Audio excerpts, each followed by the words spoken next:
நடராஜ குருவால் நிறுவப்பட்ட ஊட்டி ஃபேனில் நாராயண குருகுலம் 101வது வருடாந்திர நிகழ்வும் நித்திய சைத்தன்ய யதியின் 100வது ஜெயந்தி விழா என்று சிறப்பாக கொண்டாடப்பட்டது.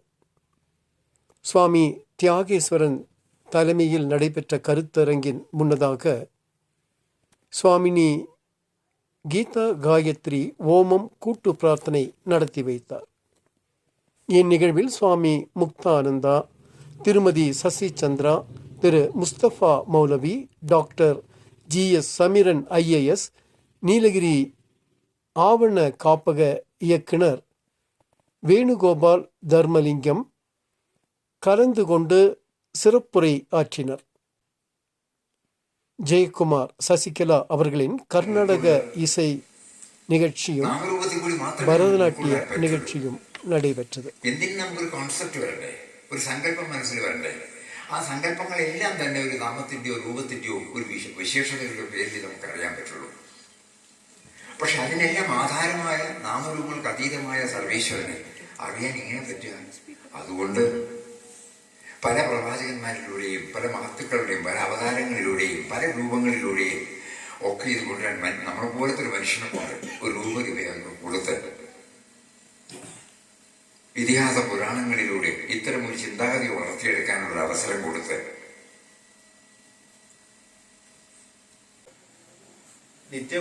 നിത്യഗുരുവായി തീർന്ന ഒരു യാത്രയുണ്ട്. നിരന്തരമായ ഒരു സഞ്ചാരത്തിന്റെ ഒടുവിലാണ് നാം അറിയുന്ന നമുക്ക് പ്രാപ്യമായിട്ടുള്ള ഗുരുനിത്യ ചൈതന്യയതി ആയി തീർന്നിട്ടുള്ളത്. അത് വളരെ ചെറുതിലെ തുടങ്ങിയ ഒരു അന്വേഷണമാണ്.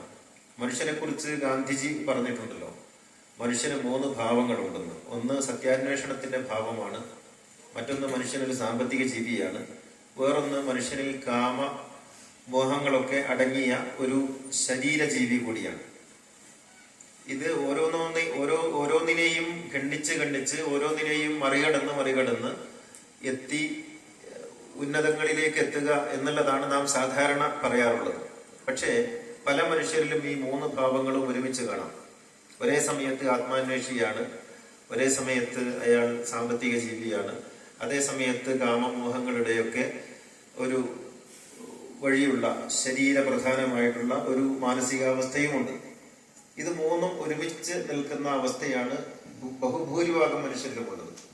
അതുകൊണ്ട് തന്നെ ഏതെങ്കിലും ഒരാളെ, നേരത്തെ സ്വാമി പറഞ്ഞതുപോലെ, ആരെങ്കിലും നമുക്ക് അവഗണിക്കാനൊന്നും കഴിയില്ല. ഓരോരുത്തരിലും ഒരു സന്യാസിയുണ്ട്, ഒരു ആത്മാന്വേഷിയുണ്ട്, ഒരു സാമ്പത്തികമായി ആഗ്രഹിക്കുന്ന ഒരാളുണ്ട്, ശാരീരികമായ സുഖം തേടുന്ന ഒരു മനുഷ്യനും എല്ലാവരിലും ഉണ്ട്. He was such an eminent person. He himself was a great scholarly person, Vijayarajan. So our pace, then he bought over 9,000 rupees worth of books from here. And I had to parcel it in a way to send it to Madras. So why I am reminded now, so Vijayarajan was equally brilliant and he was witty also, and one of the finest IAS officers I think ever occupied the chair. And so I am happy to see Mr. Samiran was got the same kind of attitude.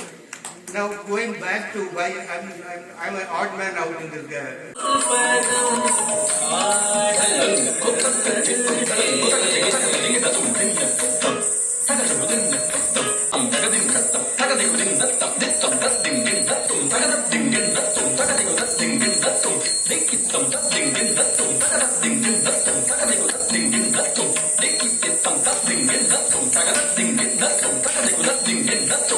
അവളിൻ